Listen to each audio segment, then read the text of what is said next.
Hi everyone. Today, I will be discussing the pathophysiology of Parkinson's disease.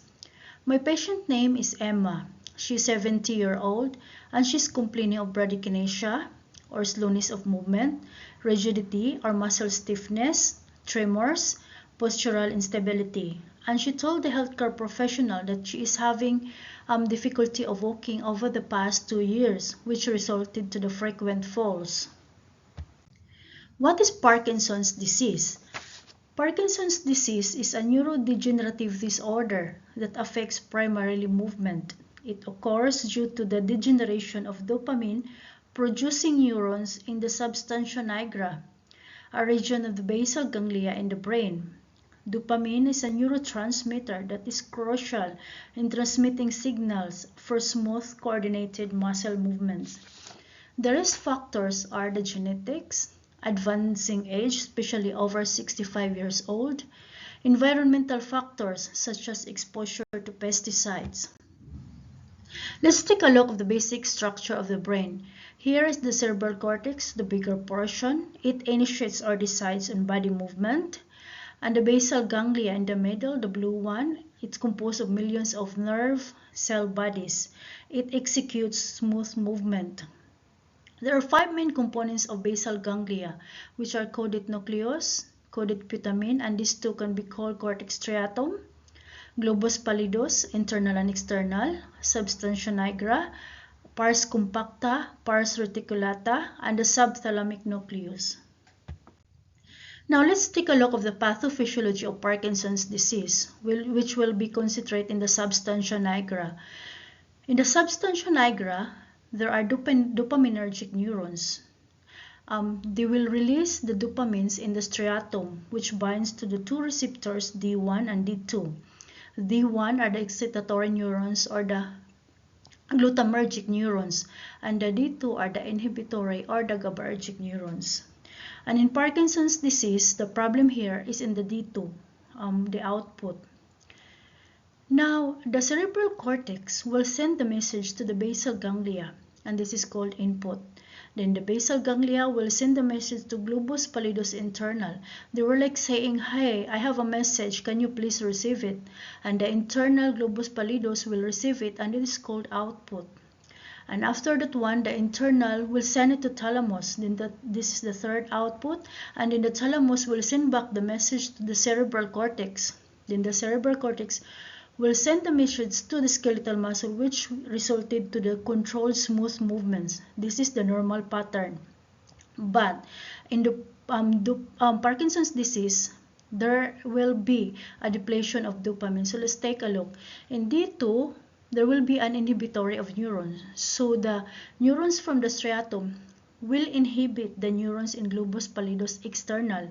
So because there are no neurons, it will oversuppressive the globus pallidus external. So what will happen to the glutamergic neurons in the subthalamic nucleus? They cannot stimulate the neurons from the globus pallidus external because it is already suppressive. So what they will do instead, the glutamergic neurons, they will go to the globus pallidus internal, and they were like saying, hey, can I come here? Because globus pallidus external is oversuppressive. And then the globus pallidus internal will be inhibit the glutamergic neurons. So the problem here, because there are no dopamines, the D1 cannot stimulate the globus pallidus internal. So there will be an excessive inhibitory here. So the problem, the thalamus cannot accept the message because of the excessive inhibitory of the internal. So there will be a dysfunction in the cerebral cortex that because of the inhibitory, so the cerebral cortex cannot send the controlled movement to the skeletal muscle. And one of the pathological hallmarks of Parkinson's disease are the presence of Lewy bodies in the substantia nigra. They are mainly composed of protein called alpha-synuclein, and they believe that it's contributed to the depletion of dopamines.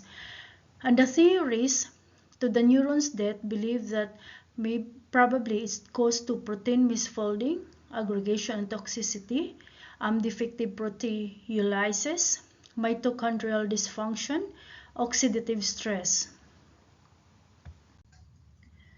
The medicine that commonly used to treat Parkinson's disease is the levodopa and combination of the carbidopa. It is a central nervous system agent. It is indicated to relieve the symptoms of Parkinson's disease. The mechanism of action is the levodopa is the dopamine precursor and the carbidopa is the carboxylase inhibitor. So this is used to relieve the symptoms of Parkinson's disease by converting dopamine in the brain, but only small amount of unchanged levodopa reaches the central nervous system, which is not enough for adequate therapeutic effect. On the other hand, carbidopa, which does not cross the blood barrier, blocks the extracerebral decarboxylation of levodopa, making more levodopa be transported in the brain. Nursing considerations in taking levodopa are to give EMA some support for the medication adherence, like the right timing, dosage adjustments, and managing for any adverse effects. There should be a close monitoring with the patient EMA to prevent the following: dyskinesia or involuntary movements, such as muscle twisting or jerk motions. These thoughts are controlled dopamine in the brain. And constant monitoring of EMA can adjust the therapy, somnolence or strong desire to sleep, especially during her daily activities. Postural hypotension. The EMA should be taught not to move slowly from sitting to standing position to prevent dizziness and to prevent falls. Bradykinetic episodes on and off. Mental health changes. Thank you for listening.